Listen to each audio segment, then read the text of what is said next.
Go for it. Who the fuck is Marius Copil? No idea, man. Where the hell did this guy come from? Who the fuck is Alice? Who the fuck is Marius Copil? Exactly. Okay, so I had to do a little bit of digging because obviously I had no idea who this guy was. He's from Romania. He's been basically languishing. Well, I said languishing. Is that the right word? He's been in the Challenger Tour for quite a while. Last year or so, he's kind of been more solidified in the top 100. He was 93 before the event in... Help me out here. In Basel. In Basel, yep. Yeah. For the Swiss indoors this week. And now he's moved up to 60. Yeah, big One jump. tournament. Yeah, 300 points plus another 10, I think, for qualifying. That's right. He had to qualify, as you mentioned. His record before this was, well, actually, even including this, is 19 and 21 for the year. So he's got a losing record, which you'd expect for most players outside the top 50, I would say. Yep. But he got through Misha Zverev, Dusan Lajovic, Ryan Harrison, Marin Cilic, Taylor Fritz, Alexander Zverev, and ran Roger Federer pretty damn close. I think the only set he lost on the way was to Alex Zverev in the semis. Right? Yes, that's right. Yeah, he had a solid tournament. Yeah. What are your thoughts on his game? Oh, not much. He's got a pretty good second serve, not the best first serve. He's got very flat strokes, which to me lend itself to a good performance on an indoor court. Yeah, the indoor hardcourt surface helps those guys, right? Exactly. Bigger, flatter hitters. I got something to say. Basel came round, Federer at home. He's dominant, isn't he? Yes, he is. You know, since 2007, Fed's only missed his home event once in 2016. Okay. He's lost in the finals 3 times, 2009, 2012, and 2013. He's won every other year. Oh, Now, that's not bad, is it? I wish I knew that before last week when we were saying maybe he might lose early. Not Roger. No, not at old home. Roger. Well, so that's a bit of a freaky effort, right? The last 11 years, missed it once, 3 finals, you've won it 7 or 8 times. Yeah, boy, he's a good player, isn't he? Definitely is.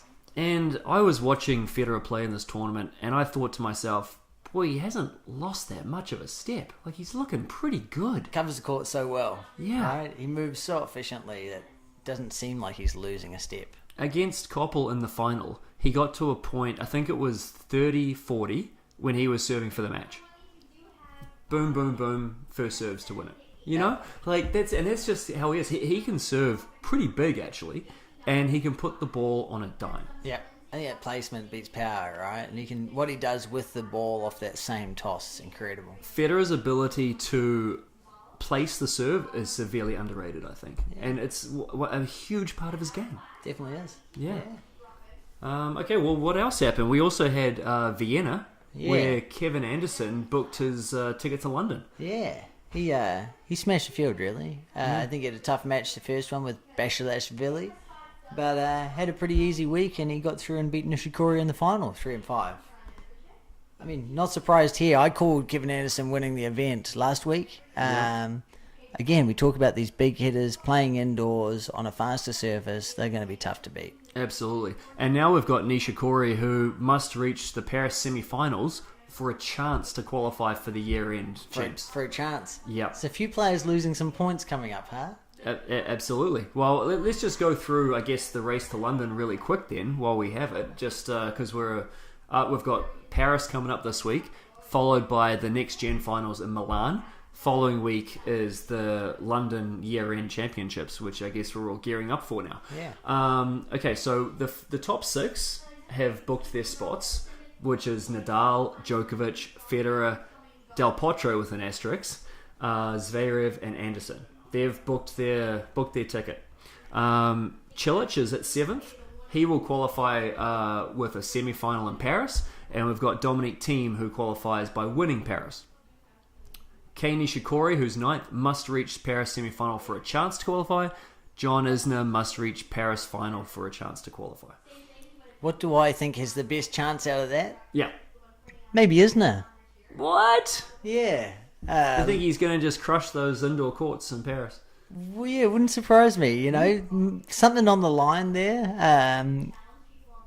I think the top half of that draw is pretty average.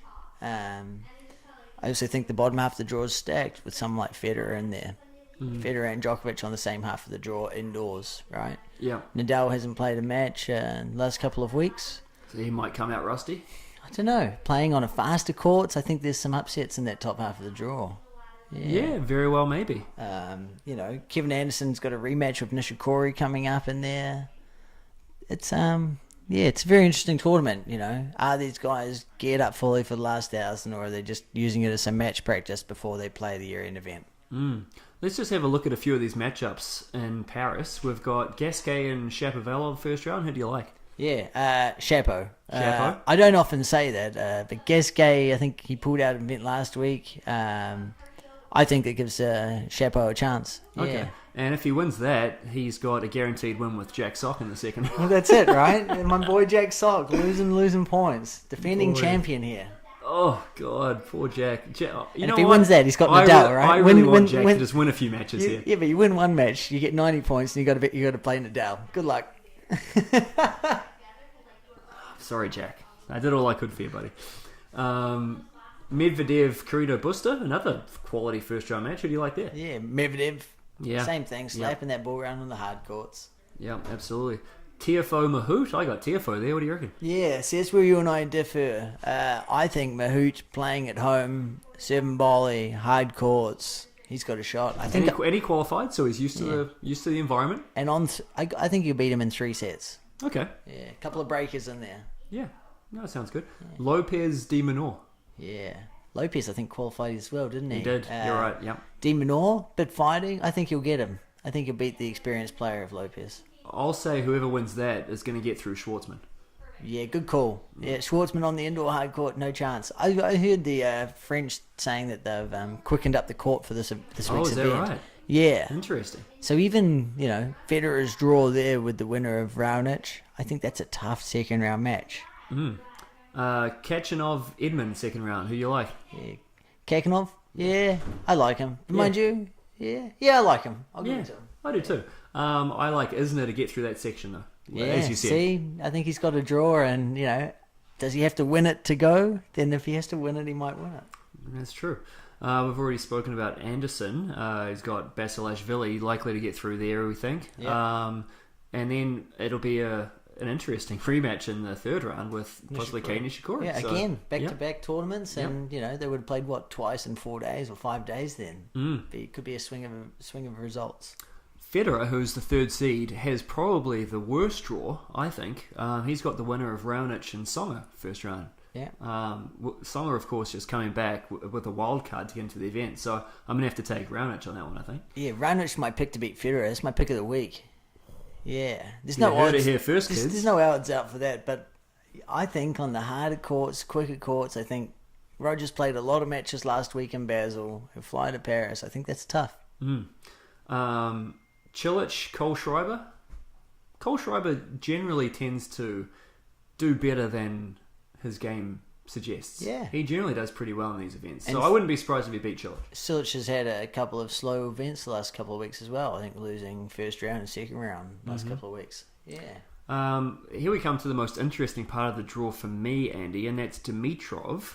Not because of who he's playing. He's got Bautista Agut first round, which is a coin flip for me. I have no idea who's going to win that. But Agassi has flown over to Paris to join his coaching team. What do you think about that matchup? Yeah, interesting. Agassi, someone with a two-handed backhand, was known for taking that ball early, and Dimitrov's got a one-handed backhand and a slightly more all-court game. Uses a bit more feel compared to Agassi would have used. That's fair, yeah. So it'll be interesting to see how those combinations work well with each other or not. Do you see Agassi giving him a bit of a boost? Well, I don't know what can be wrong for Dimitrov. I think anything's a boost compared to where he's been. I think he's had a shocking 12 months. Yep. That's fair. Especially after the promise of winning the ATP World End last year. He won the tournament last year. He's got another one. He's going to lose 1,500 odd points, and he's going to drop down to around that 30 place in the rankings. And which I think would be fair given the last 12 months. Yeah, it's probably where he sits. I would even drift a little lower than that. But it'd be, what do I think of Agassi? I can't believe he's going to go out there and be on the circuit. Well, I don't know if he will be, but he's there for this event. This event, presumably, with an eye forward for next year, maybe. Probably, yeah. Wow. And I don't see Agassi as the kind of guy who would spend his whole year on the circuit anyway. No. But, a few key events to help out and give your opinion. And it's certainly a great tennis mind. And someone who's been there in the moments, right, that you want, where you want to draw that experience from. Someone who's been in the Grand Slam final. Someone who's been up, someone who's been down. Someone who's been through the roller coaster of tennis. Right? Yes. I think that's great for someone like Dimitrov to have. And it's a good point because, as has been well publicised in the past, Agassi went through a large dip in his, I think, late 20s and, was doing things that he shouldn't be doing and didn't dedicate himself to the sport. Put on a heap of weight. Was drinking more Mountain Dew than he was playing tennis. Doing a little bit of crack here and there. Here and there, as you do. So I think it's good from that perspective that perhaps Dimitrov hasn't dedicated himself to the sport as he needs to this year. And maybe Agassi will be able to help him in that regard. Yeah, just a different mindset around the camp, right? Mm-hmm. I think he's had Murray's old coach, Danny Villarreau, helping him out for the last couple of seasons. And things can get stale. Yeah. You could have the exact right game plan being delivered by a different person. It can sound different. Exactly. And just having that energy and that vigoration might help him. Yeah. And I hope it does because he's a great player. But boy, we haven't seen it this year. No, especially after the promise of the end of last year, right? Yeah. Winning the year-end event, you think, here we go. We even discussed earlier in the year, I think, about his chances at Wimbledon, and we agreed that they weren't good, and it's only gone downhill since then. Yeah. Okay, getting towards the bottom of the draw, Tsitsipas versus Jamur. I think Tsitsipas has got to be the favourite getting through that one. And then the winner to play probably Djokovic, assuming Sousa doesn't take him down, who I think he'll beat Cecchinato. You think Tsitsipas has a chance to beat Djokovic? I don't know. It's the same thing, right? I think there's a chance. Big serve, big game, but Djokovic is on fire, right? Yeah. He's been dominating the sport since Wimbledon. You think Djokovic is the favourite for the tournament? I think he's the favourite to win this tournament. I think I've seen the odds. I think he's under $2 to win the tournament, and I think for him to win the year-end event would be very similar. Wow. Yeah. All right. It's crazy. So that's Paris. What happened with the ladies last week, Andy? Well, Sloane Stephens, my favourite tanker, she's back. I called it. I said, there's no money in it the previous week. She won't try. She didn't. She was out. This week I said she'll be back to play, $1 million plus on the line. Mm-hmm. She was undefeated through pool play and made the final.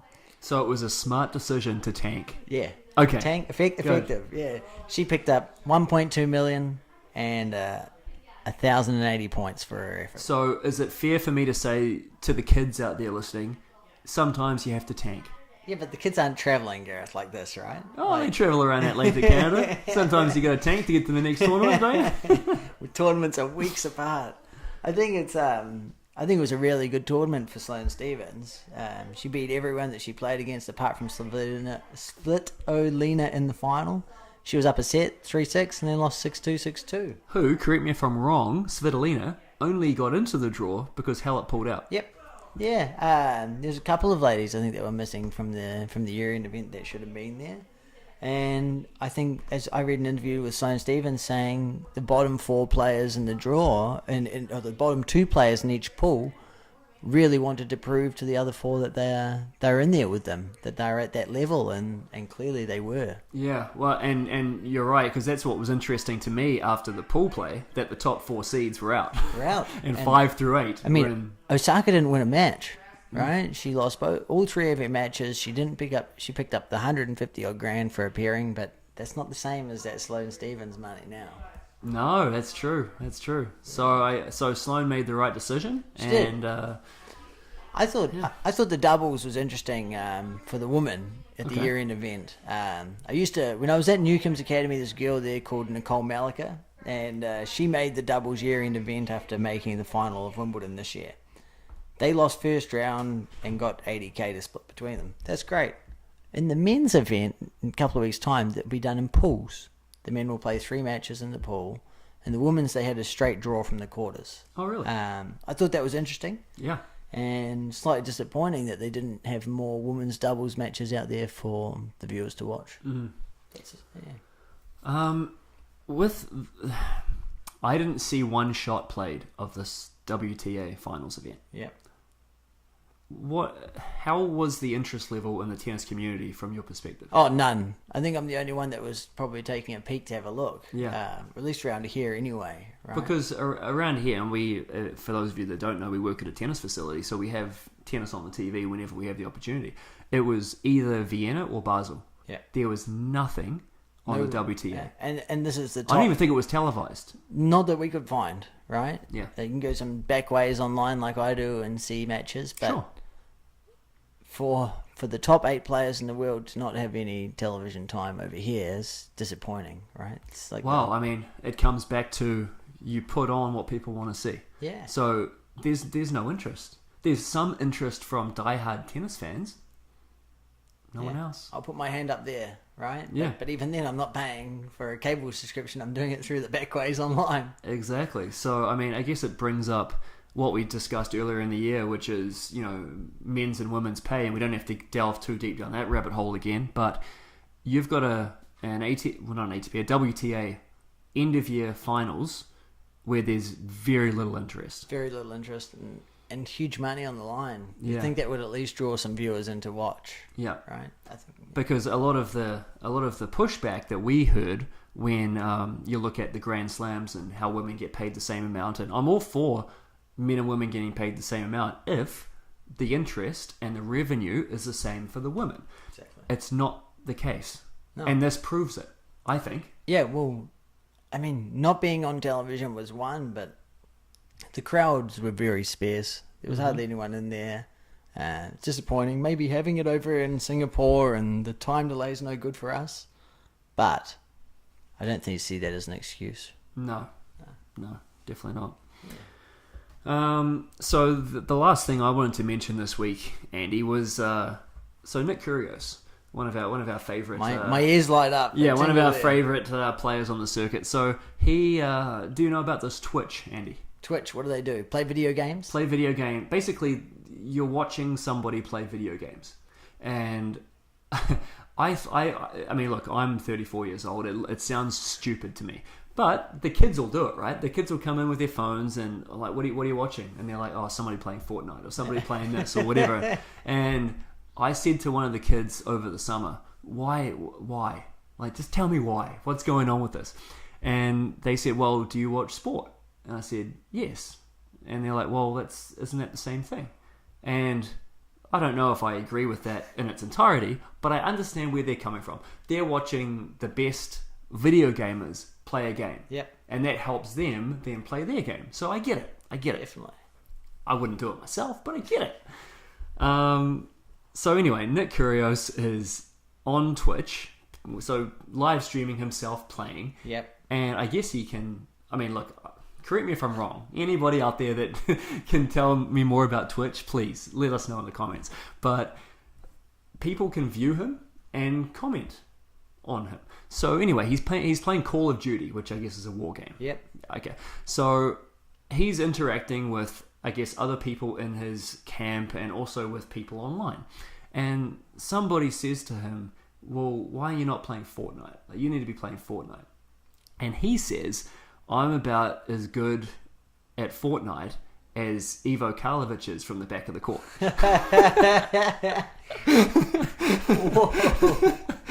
And look, it wasn't meant to be, in my opinion, it wasn't meant to be throwing shade at Karlovic and accusing him of being a bad player. Karlovic is a serve and volleyer, and his game from the back is not what it is at the net. And I just thought it was a funny. That's a very, very good call. I hope people record that and find a way to get people like that, like Kyrgios. I'd like to see that spurted everywhere, right? Exactly. That's hilarious. Exactly. Anything else to add before we wrap it up? You got any picks, Sandy? We can go on with a few Australians. Last week there was 5 challenges. Yeah. Right. Brest, there was one. Where? Did I write that down right? Yeah. No, it's in France, right? Brest. Yep, you got that right. Yeah, well, I'll stay with it. Yep. Herbert Hukaris, he beat Ricardo Barancas 5-1, smashed him in the final. Ooh. We'll carry on with the Australian talk in Las Vegas. The cock was back. Oh, the cock. Cock and Arcus. Yep. He went through and lost wages without dropping a set. Woo. Yeah. Good for him. I mean, Where's he? Oh, you probably don't know this. he's probably about 140 in the world right now. Oh, God, just needs to be Yeah. inside that top 100. Yeah, I think there's about 6 Australians inside the top 100 right now. Jordan Thompson in Traralgon, he beat Yatsuki Nishioka 3-4 in the final. Jordan Thompson, to me, he's had the best challenger year out of anyone. He's made seven finals of the challenger circuit, and now he's won 2 titles. So just turning those finals into wins, and he would easily be a top 70 player. I think currently he's about 85. Okay. So for those of you out there that think we just hate Australians, look, we're talking them up right now. Talking them up. Yeah. Talking them up. It's a love-hate relationship, all right? The last one I want to talk about is in Lizu. Rado Albert beat Mirimir Kecmanovic. Oh, 6-2, 4-6, 6-3. Kecmanovic, I think, is one to follow. Former number 1 player in the world. Juniors? Yep, juniors. Okay. And now he's just making that transition into the pro circuit full time. And it's already top 200. And I think you'll see him in top 100 next year. Fantastic. All right, well, should we wrap it up there, Andy? That's about all from me, man. All right, put your money on Djokovic if you're a betting man or woman. We don't discriminate. Find us on iTunes and Stitcher. If you want us to discuss a certain topic, reach out on YouTube, Instagram, and Twitter. We are Two Guys Talk Tennis. That's Andy. I'm Gareth. Take it easy, everybody.